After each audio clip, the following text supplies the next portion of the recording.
아는 사람은 알고 모르는 사람은 모르는, 그러나 알아두면 언젠가 신앙생활 전반에 도움이 되는 크리스천 차트. 성경, 문화, 인물, 민감한 사회 이슈까지 모든 주제를 차트로 쉽게 알려주는 고품격 크리스천 차트 토크쇼 차톡 지금 시작합니다. 안녕하세요. 고품격 크리스천 차트 토크쇼 차톡 진행을 맡은 김근영 목사입니다. 네, 정확한 발음으로 차트를 읽어드릴 아나운서 나경철입니다. 나경철 아나운서 너무 궁금해서 그런데 예. 그 아까 동전 왜 바꾸신 거예요? 아, 동전 바꾼 거예요? 아, 그거 보셨구나. 요즘 그 결제를 사실 현금보다는 카드로 많이 하잖아요. 그렇죠. 근데 이제 현금 쓸 일이 그래서 많이 없는데, 그런데 제 딸 그 유치원에서 그 어려운 친구들을 돕기 위한 동전 모으기 한다고 하더라고요. 그래서 이제 지폐를 동전으로 좀 교환을 해봤습니다. 아, 네네네네. 그랬군요. 저도 저희 아이들 어렸을 때 그 사랑의 동전 모으기 맞아요. 그런 거 있었거든요. 예. 기억이 나는데 이제는 동전 찾기 어려운 시대가 됐어요. 이렇게 되면 이 동전 모으기 캠페인은 어떻게 되는지도 참 궁금해지네요. 그러니까요. 이제는 뭐 동전뿐만 아니라 지폐도 거의 뭐 사용하지 않는 그런 시대가 돼서 여러 구호단체들이 다양한 후원 방법을 추진하고 있다고 합니다. 다만 우리가 스스로 동전을 모으고 그 동전을 구호단체에 전하는 과정이 사라져서 이제 그 부분이 좀 아쉬운 부분인 것 같아요. 맞습니다. 네. 그래서 준비한 오늘의 주제가 네. 우리 사회를 돕는 기독교 NGO입니다. 전 세계 NGO 숫자는 대략 1천만 개가 넘고 국내 행안부에 등록된 비영리 민간단체의 수는 총 1,100여 개로 이 중 기독교 NGO의 수는 30곳 미만으로 집계되고 있습니다. 예. 이번 주제 우리 사회를 돕는 기독교 NGO에서는 크게 네 부분으로 나눠 NGO 단체를 소개하려고 합니다. 첫째, 해외에서 시작된 NGO. 둘째, 국내에서 시작해 세계적 이슈가 된 NGO. 셋째, 국내 특화된 NGO. 마지막 네 번째로 NGO를 돕는 NGO. 이렇게 네 부류로 나누어 소개하려고 합니다. 네, 자, 오늘의 주제를 위해서 한국 기독공보의 기사 기독교 NGO 어떤 단체들이 있나요와 기독 채널 NGO 집중 기획을 참고해서 여러 자료와 또 데이터를 기반으로 차톡만의 지극히 주관적인 관점에서 차트 정리했다라는 점 미리 말씀드리면서 우리 사회를 돕는 기독교 NGO 그 숨은 이야기 속으로 여러분들을 초대합니다. 우리 사회를 돕는 기독교 NGO, 해외에서 시작된 NGO, 여섯 번째 NGO의 대명사 월드비전입니다. 현재 월드비전은 103개국 5천만 명이 이르는 사람을 돕고 있지만 시작은 아주 소박했습니다. 예수님을 향한 열정으로 가득했던 밥 피어스 목사는 1947년 중국을 여행하던 중 한 아이에게 매달 $5를 보내게 되었고 이것이 월드비전을 세우는 동기가 되었습니다. 이후 1950년 한국 전쟁이 일어나자 그는 종군 기자로 자원해서 한국을 찾았는데요. 전쟁 고아들을 보며 마음이 아팠던 밥 피어스 목사는 미국으로 돌아가 오리건주 포틀랜드에 사무실을 열고 교회들 중심으로 모금을 시작했습니다.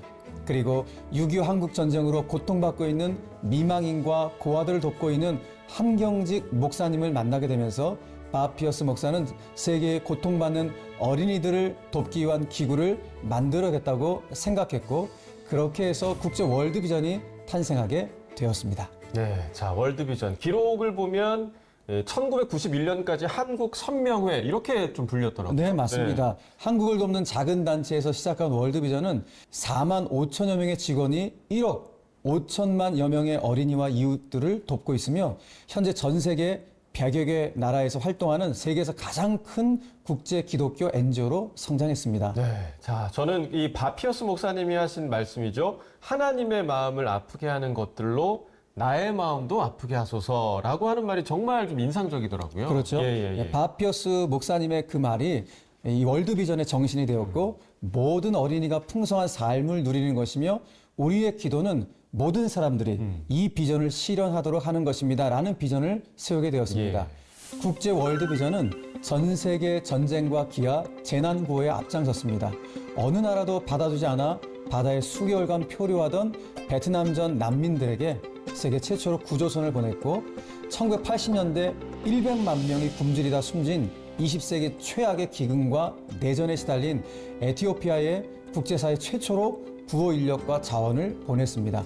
1990년에서 2000년대에도 동유럽 기근, 르완다 내전, 아프리카 에이즈, 지진과 홍수 등의 재해와 이라크전, 시리아 내전까지 국제사회가 도움을 망설였던 곳들을 가장 먼저 찾아가 아이들과 주민들을 지켰습니다. 현재 국제 월드비전은 세계 2천만 이재민에게 76개 구호 사업을 340만 아동들과 1억 명 지역사회 주민을 위한 1,600개 개발 사업을 통해 가장 소외된 아이들과 사람들에게 삶의 기회를 선물하고 있습니다. 네. 자, 구호단체 하면 왜 이렇게 월드비전이 먼저 떠오르는지 정말 이 기록으로도 좀 알 수 있는 것 같습니다. 그렇죠. 네. 설립 이후에 계속 도움을 받던 한국 월드비전은 1991년부터 다른 나라를 돕기 시작해 지금은 미국, 캐나다, 호주에 이어 네 번째로 많은 규모의 지원을 이어가고 있습니다. 현재는 40여 개국에서 지역 개발 사업, 국제 구호 사업, 세계 시민 교육을 위한 옹호 사업 등을 진행하고 있으며 국내에서는 43개 사업장을 통해 위기 아동 지원, 아동 권리 사업 등을 비롯한 다양한 국내 복지 사업을 진행하고 있습니다. 네, 또 이런 소식도 있었어요. 2018년에 파키스탄 정부가 월드비전과 또 16개 해외 NGO 단체들을 추방했다. 이런 안타까운 보도도 제가 좀 들은 적이 있는데 이후에 좀 어떻게 됐는지 좀 궁금해지네요. 네, 파키스탄의 정부는 보안상의 문제를 이유로 월드비전과 16개 해외 NGO 단체들을 추방했는데요. 이에 월드비전은 성명을 통해 월드비전이 그동안 이뤄왔던 취약한 공동체에 미칠 영향이 우려된다면서도 정부의 이 같은 결정을 존중한다고 했습니다. 네, 그래도 존중한다. 자, NGO가 가지는 정의, 즉 이 권력이나 이윤을 추구하지 않고 인간의 가치를 옹호하면서 시민사회와 공공성을 지향한다는 것에 따라 행동할 수밖에 없었겠군요. 예, 맞습니다. 뿐만 아니라 인도는 자국 내 활동하는 모든 NGO에게 사업비에 대한 세금을 내도록 하는 법안을 만들어 적용했고, 라오스 경우 자국 아동의 사진이나 정보를 해외 후원자에게 전달하지 못하게 하는 등 새로운 어려움들이 생겨나고 있는 그런 상황입니다. 예. 자, 파키스탄의 철수 통보는요, 한국 월드비전에서 일어난 첫 철수였다고 하네요. 자, 앞으로 세계 여러 나라에서 NGO에 대한 규제가 더 심해질 거다. 이런 예측이 계속해서 나오고 있는 상황인데 이런 상황에서는 좀 어떻게 해야 할까요? 네, 이를 위해서 이 다양한 단체들과 이제 협력이 필요하고요. 예. 또 정부와 소통하는 인도적 외교 전략이 필요하고 국제 NGO 단체들에 대한 한국 교회의 지속적인 관심과 기도가 필요한 부분이라고 생각합니다. 네, 많은 기도가 필요할 것 같고요. 또한 이 바피어스 목사가 1950년에 거제도를 찾았다가 한센병 환자와 어린 고아들을 보며 설립된 NGO가 또 있습니다. 자, 누가복음 10장 30절에서 37절에 등장하는 선한 사마리아인의 비유로 탄생된 사마리안 퍼스가 바로 그건데요. 이 사마리안 퍼스는 사마리아인의 지갑이라는 뜻으로 자신의 주머니에 있는 재물뿐만 아니라 시간과 마음을 쏟아서 이 어려움에 처한 이들을 돕자, 이런 정신으로 전쟁과 기근, 또 긴급 재난의 현장에서 지원 사역을 펼치고 있는 그런 NGO입니다. 또 해외 구호 단체 중 하나인 이 컴패션이 예. 있는데요. 이 컴패션의 컴은 함께라는 뜻의 영어의 접두사이고 뒤에 있는 패션은 고난이라는 뜻을 가지고 있어서 이 두 단어가 합쳐서 함께 아파하는 마음을 뜻하는 용어로 1952년 한국 아동 후원을 시작으로 현재는 세계 25개국에서 180만여 명의 아이들을 후원하고 있는 해외에서 시작한 NGO 단체입니다. 네, 자, 시간상 해외의 여러 구호 단체들 일일이 좀 소개해드릴 수는 없지만 하나님의 마음으로 이웃을 섬기는 NGO의 정말 무한한 존경의 마음을 좀 전하고 싶습니다. 자, 해외에서 시작된 NGO의 대명사 월드비전이었습니다. 우리 사회를 돕는 기독교 NGO, 해외에서 시작된 NGO 다섯째, 희망을 짓는 헤비타트입니다. 이 헤비타트는 미국의 변호사인 밀러드 풀러와 그의 부인 린다 풀러가 1976년에 창설한 초교파적인 민간 기독교 운동단체입니다. 이 헤비타트의 사전적 의미는요, 거주지, 서식지, 또 보금자리라는 뜻으로 이 열악한 주거 환경으로 고생하는 전 세계 모든 가정에 소박하지만 안락한 보금자리를 만들어주겠다는 뜻이 담겨 있습니다. 밀러드 부부는 20대 후반에 이미 많은 재산을 모았지만 인류를 위한 참다운 삶을 찾기로 결심했습니다. 1965년 전 재산을 팔아 가난한 사람들에게 나눠준 뒤 미국 조지아주의 시골인 아메리쿠스의 변두리에 코이노니아 팜이라는 기독교 공동체로 들어가서 살기 시작했고, 1973년 아프리카 자이르, 현재 콩고 민주공화국입니다. 이곳으로 건너가서 가난한 흑인들을 위해서 집을 지어줬습니다. 이어서 1976년 오늘날의 모습을 갖춘 국제 헤비타트를 창설해서 개인과 교회, 기업 및 각종 사회단체와 힘을 합쳐서 가난한 이웃을 도와 그들의 가정에 희망의 보금자리를 제공하기 시작하면서 국제적인 운동으로 자리를 잡았습니다. 미국에서 시작된 헤비타트 운동은 현재 전 세계 76개국 이상에서 활발하게 활동하고 있습니다. 이 헤비타트의 사명은 각계각층 사람들의 힘을 모아서 집과 마을을 짓고 희망을 일으키는 것입니다. 네, 사실 어느 나라나 집을 짓는 일은 비용이 굉장히 많이 들잖아요. 많이 들죠. 그런데 헤비타트에서 집 짓는 것은 모두 무료인가요? 자, 헤비타트는요, 단순 구제가 아니라 그 입주할 가정이 공동체의 도움을 받아서 자신의 힘으로 자립하는 걸 돕는 운동이기 때문에 입주 가정 선정에서 3가지 조건이 있다고 합니다. 첫째는 무주택 영세 서민일 것, 그리고 두 번째, 주택 건설 원가 분할 상환 능력, 셋째, 500시간 이상 건축 현장에 동참해야 한다. 이 3가지 조건이 있다고 해요. 또 이 건축 상환금은 미래의 입주 가정을 위해서 쓰인다고 하니까 이 부분도 좀 기억해 두시면 좋을 것 같습니다. 집은 가정을 지키는 유일한 보호막인데 건강한 가정을 지키기 위한 헤비타트의 운동은 굉장히 의미 있는 일인 것 같습니다. 맞습니다. 사실 가정이 건강해야 교회가 건강하고 또 교회가 건강해야 사회가 그리고 국가가 건강해지기 때문이겠죠. 그렇죠. 그뿐만 아니라 몇 해 전부터는요, 독립유공자 후손들의 주거 개선을 위해서 이 독립유공자 후손 주거 개선 캠페인을 벌이고 있는데요. 몸을 바쳐서 나라를 지켰던 독립운동가가 집계상 약 15만 명 정도인데 그들의 후손들은 독립운동가 후손이라는 자부심 대신 가난이 대물림되는 안타까운 그런 현실을 보면서 한국 헤비타트는 독립유공자를 위해 주거 개선 캠페인을 펼치게 되었다고 합니다. 자, 이외에도 일제강점기 민족 근대화와 독립운동에 가장 앞장섰던 가장 오래된 시민단체 중 하나인 YMCA와 6.25 전쟁 때 고아를 입양하며 만들어진 홀트 복지회 등도 이 해외에서 시작된 NGO라는 것 기억해 두시면 좋을 것 같습니다. 해외에서 시작된 NGO, 희망을 짓는 헤비타트였습니다. 우리 사회를 돕는 기독교 NGO, 국내에서 시작해 세계적 이슈가 된 NGO. 넷째, 빈곤 없는 세상 기아대책입니다. 기아대책은 국내 최초의 국제 구호개발 NGO로 1989년부터 국내외 빈곤 해결에 앞장서 왔습니다. 기아대책은 경제적, 사회적, 정서적, 영적 빈곤으로부터 고통받는 이웃의 회복과 자립을 위해 국내 복지, 국제 구호개발, 사회적 경제 등 다양한 사업을 펼치고 있습니다. 현재 전 세계 40여 개국 400여 명의 기아대책 봉사단이 파견돼 활동하고 있습니다. 네, 저는 이 기아대책하면 사랑의 밥그릇이라는 그 동전 모으는 통이 좀 기억이 나는데 다른 단체들은 빵 모양이 굉장히 많잖아요. 그런데 네. 이제 기아대책은 사랑의 밥그릇이라는 통에 이제 동전을 모았는데 밥그릇 모양이라서 제가 밥을 워낙 좋아하기 때문에 그래서 더 좀 친근하게 느껴졌었거든요. 네, 1980년대 후반을 기점으로 우리나라는 원조를 받던 나라에서 원조를 주는 나라가 되었습니다. 그 결과로 국내 최초 국제 구호개발 NGO인 기아대책이 설립되었던 것이죠. 기아대책의 역사를 보면 좀 전에 8.15 런이라는 캠페인이 있었지만 네. 달리기 원조는 기아대책이 아닐까 합니다. 1991년 5월 처음 시작된 자선 달리기는 2007년까지 17년 동안 계속되었고 무려 10시간 TV 생방송 모금도 했었습니다. 예. 아마도 우리나라에서 처음으로 만들어진 NGO라 호응이 뜨거웠던 것으로 기억이 됩니다. 네, 맞습니다. 이 모금에 얽힌 사연 중에서 방송을 듣다가 당장 이제 성금할 게 없어서 물려받은 반지를 갖고 나오신 아주머니가 또 있던가 하면 한 달 용돈 전부를 송금하겠다라는 여고생의 사연도 있어서 그때는 참 많은 사람들이 어려운 이웃 돕는 일에 정말 적극적이었구나라는 걸 좀 알 수 있었죠. 네. 아마도 우리나라에서 처음으로 만들어진 국제 구호 단체이기 때문에 우리 국민들의 관심을 더 뜨겁게 받았던 것 같아요. 기아대책은 국제 구호 단체에 맞게 재난이 있는 현장에 늘 함께 있습니다.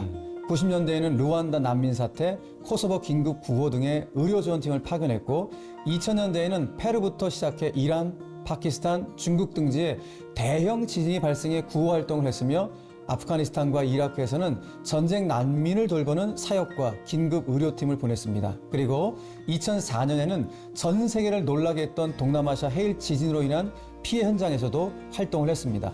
1997년 북한 분유 보내기 캠페인을 시작으로 자연재해로 인해 어려움에 처한 북한 마을에 인도적 원칙에 따라 긴급 구호로 식량을 지원하고 침수로 인해 무너진 학교와 가옥을 보수하는 등 북한 주민들이 재기할 수 있도록 긴급 구호를 진행하기도 했습니다. 네. 자, 뭐 이런 말이 있잖아요. 사람은 사람을 보고 배운다. 이런 네. 말이 있듯이 우리나라가 어려울 때 이제 도움을 줬던 해외 여러 NGO 덕분에 기아 대책이 세워진 것이 아닌가 그런 생각을 좀 해봅니다. 맞습니다. 네. 이 기아 대책은 2017년 8월 유엔 경제사회 이사회로부터 특별 협의 지위를 부여받았습니다. 유엔 경제사회 이사회는 일정 자격을 갖춘 NGO들에게 협의주의를 부여하고 있는데 협의주의를 부여받은 NGO들은 전문적인 영역에 대한 조언과 견해를 경제사회 이사회에 공식적으로 전달하는 등 유엔의 목표 달성을 위해 협력해야 한다고 합니다. 그러니 이 기아 대책은 대한민국에서 설립되었지만 세계적인 NGO에 영향을 끼치고 있다고 해도 과언이 아닐 겁니다. 아, 대단합니다. 물론 뭐 우리나라에는 기아 대책 이후에도 뭐 굿네이버스, 굿피플 이런 여러 구호단체가 많이 생겨나면서 국내는 물론이고 지구촌 곳곳에 어려운 이웃들에게 도움을 주고 있습니다. 자, 국내에서 시작해서 세계적 이슈가 된 NGO 빈곤 없는 세상 기아 대책이었습니다. 우리 사회를 돕는 기독교 NGO, 국내에서 시작해 세계적 이슈가 된 NGO, 셋째, 사막에 나무를 심는 푸른 아시아입니다. 자, 이 푸른 아시아는 2000년부터 몽골에 나무를 심어온 국제개발 환경 NGO입니다. 한국에 본부를 두고 있지만 주 활동 무대는 아시아의 사막화 현장, 몽골과 미얀마에서 이뤄지고 있습니다. 지난 2000년부터 지금까지 24년간 몽골 바양노르, 에르덴, 돈드고비, 다실칠링 등 5개 지역 450헥타르의 땅에 조림지 사업을 해오고 있는데요. 단순한 나무 심기, 숲 가꾸기가 아닌 주민 참여를 통해 과실수 심기 등을 유도해서 지역 경제 살리기에 효과까지 거두는 새로운 모델을 제시하면서 주목을 받고 있습니다. 이 일을 통해 2014년에 전 세계 기후 변화, 사막화 방지 76개의 사례 중 가장 이상적인 모델로 푸른 아시아를 심사위원 만장일치로 선정했다는 이야기도 있던데요. 네, 맞습니다. 정말 자랑스러운 일이죠. 기후변화, 사막화 방지 분야의 노벨상으로 불리는 생명의 토지상 최우수상 수상자로 이 한국의 NGO 단체인 푸른 아시아가 또 선정됐습니다. 자, 여기서 최우수상은 1등 상을 의미할 뿐만 아니라 전 세계 기후변화, 사막화 방지 분야의 NGO들에게 바람직한 모델을 제시하는 최우수 모델이다. 이런 의미를 담고 있어서 그 의미가 더 크다고 할 수 있습니다. 아, 굉장히 자랑스럽네요. 네, 그렇습니다. 심사위원들은 푸른 아시아가 몽골에 나무 심기를 하면서 지역 주민들에게 실질적인 혜택을 주는 것뿐만 아니라 농산물 재배, 지속 가능한 토지 관리, 토지 복원, 삶의 질 개선 등 환경 개선 부분까지 폭넓게 영향을 펼친 부분은 정말 높이 살 만한 부분이 아닌가 하는 생각을 해보게 됩니다. 맞습니다. 자, 한 개도국 전문가를 통해서 지금의 몽골 상황을 들어보면 지금 상황이 녹록지 않다 이렇게 얘기를 하더라고요. 네. 기후변화와 사막화가 진행되는 지역은 토지의 생산성이 떨어져서 지역 주민들이 빈곤의 덫에 갇히게 된다고 하는데, 자, 쉽게 말해서 땅이 초지일 때는 유목민들이 양을 키우고 또 말을 키울 수 있는데 초지가 사막화가 되면 양도 키울 수 없고 말도 키울 수 없게 된다고 하죠. 자, 유목민이 설 자리가 없어지게 되는 겁니다. 결국 이들은 도시로 일자리를 구하러 그 지역을 떠나거나 또 노숙자가 되는 등 환경 난민이 된다고 합니다.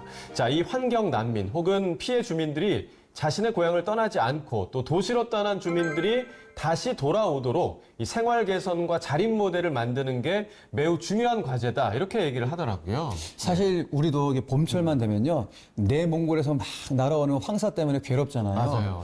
예. 이 악순환의 고리를 끊어내려면 몽골이 나무로 울창해져서 온 땅이 좀 푸르기만을 바라야 될 것 같습니다. 네. 자, 그날이 곧 오기를 기도하는 마음으로 우리 한 마음으로 좀 후원을 해야 할 것 같습니다. 자, 국내에서 시작해 세계적 이슈가 된 NGO 사막에 나무를 심는 푸른 아시아였습니다. 우리 사회를 돕는 기독교 NGO, 국내 특화된 NGO. 둘째, 수용자 자녀를 위한 세움입니다. 아동복지 실천의 세움은 교도소 수감자들의 자녀를 돕기 위해 2015년 설립된 단체입니다. 부모가 수감된 이후 돌봄을 받지 못하는 아이들에게 2차, 3차의 추가적인 피해가 발생하는 것을 보고 단체를 설립하게 되었다고 합니다. 세움의 설립 정신은 마가복음 9장 36절로 37절의 말씀으로 시작됩니다. 어린아이 하나를 데려다가 그들 가운데 세우시고 안으시며 해서 세움이라는 단체의 이름을 만들었고, 누구든지 내 이름으로 이런 어린아이 하나를 영접하면 곧 나를 영접하며, 누구든지 나를 영접하면 나를 영접함이 아니요 나를 보내신 이를 영접함이니 라는 구절을 통해 수감자 자녀를 예수님 만드신 귀한 한 영혼, 한 아이로 만나고 세우겠다는 이 세움의 설립 정신이 되었습니다. 네. 세움은 부모가 수감된 이후 정신적 트라우마를 겪는 아이들을 위해 심리 상담을 제공하며 남아있는 다른 부모를 위한 양육자 상담도 진행한다고 해요. 아이의 사회적 관계 형성을 위한 멘토링 시스템인 일명 세움 파트너를 운영하고 있다고 합니다. 네. 사실 뭐 교도소는 일반 사람들에게도 물리적 거리가 있는데 아이들은 어떤 방법으로 자신의 아버지나 어머니를 만나러 가는 건가요? 이 세움에서는 수감된 부모와 자녀들을 만나게 하기 위해 이 면회 경비를 지원한다고 합니다. 예. 얼마나 보통 드나요, 이게 그러면? 보통 교도소가 말씀하신 대로 좀 멀리 있는 경우가 네네네. 많잖아요. 네. 그렇기 때문에 교도소를 한 번 방문하려면 왕복차비, 뭐 톨게이트비, 기름값, 식대 등 네네. 이런 것들이 포함되는데 한 번 갈 때 한 평균 30만 원 정도가 든다고 하더라고요. 어른들 생각에 부모가 입고 있는 수의나 철창과 같은 환경이 좋지 않아 안 보여주는 것이 낫지 않을까 해도 아이들에게 가장 중요한 것은 수감된 부모가 자신을 여전히 사랑하는지 버리진 않았는지를 확인하는 것이기 때문에 수감자 자녀와 부모가 만나는 것이 굉장히 중요하다고 합니다. 네, 그래도 만나야겠죠. 그러니까 그래서 이제 세움이 국내 최초로 아동 친화적 접견실 리모델링 사업을 진행했다고 하는데, 현재 여주교도소와 청주여자교도소에는 리모델링한 접견실에 아동 도서 또 인형도 비치되어 있어서 잠깐이지만 부모를 편하게 만날 수 있다고 합니다. 예, 유럽 연합에서는 매년 6월 Not my crime, still my sentence.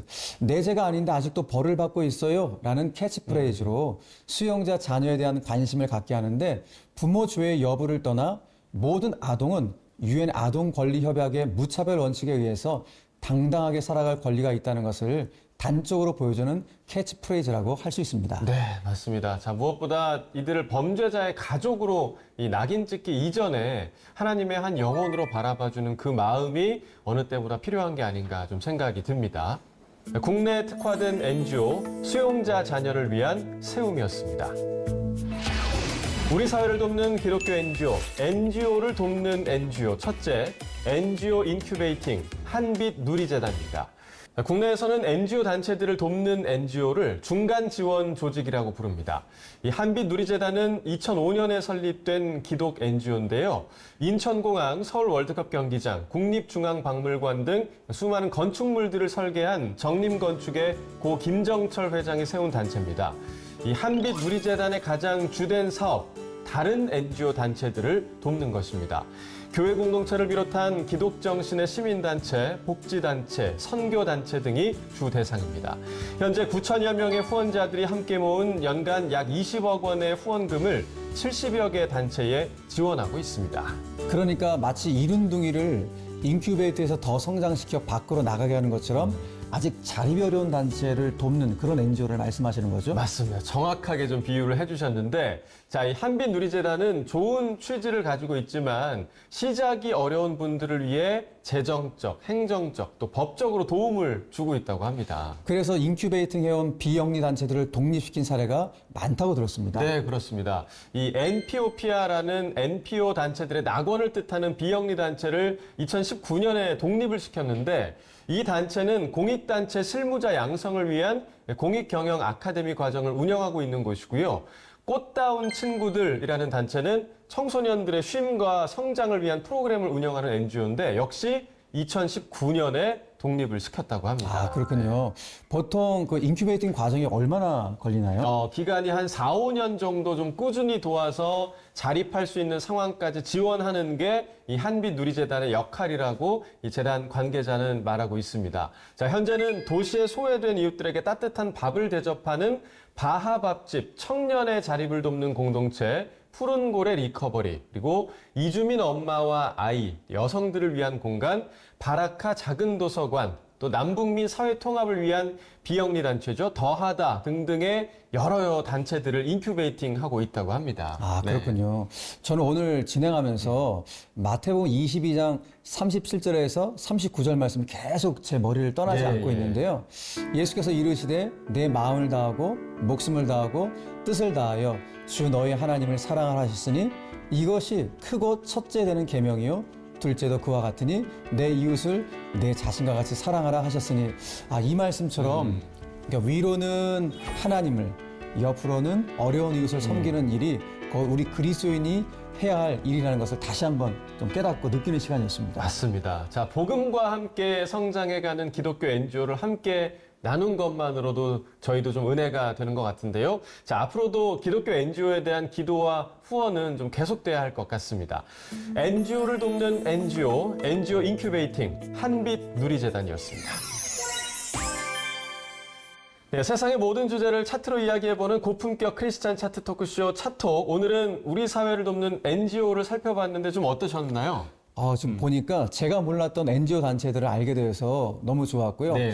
무엇보다도 앞으로 더 많은 기도와 후원을 좀 해야겠다. 그런 생각과 네. 도전을 갖게 됩니다. 저도 마찬가지입니다. 사실 수원제일교회는 이 교회가 지역사회를 위해서 좀 하시는 일이 좀 많잖아요. 예, 좀 있는데 이렇게 부족하지만 네. 최선을 다해서 지역사회를 섬기려고 좀 애쓰고 있습니다.